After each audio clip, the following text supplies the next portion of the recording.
Here's the latest from the market open.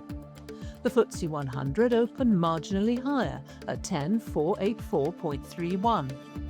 In Europe, the Euronext 100 also edged higher by 0.03%, while Germany's DAX posted stronger gains, advancing 0.73%.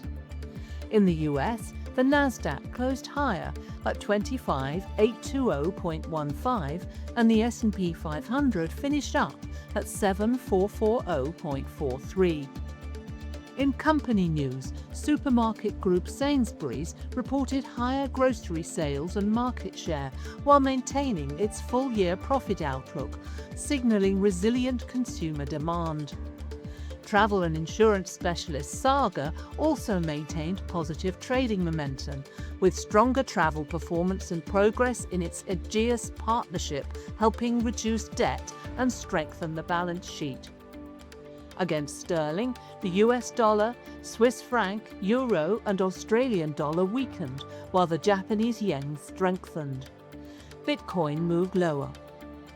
In commodities, copper, gold, Brent crude and natural gas all traded lower as easing supply concerns weighed on energy prices. That's your market open. I'm Fiona Craig. Have a great day.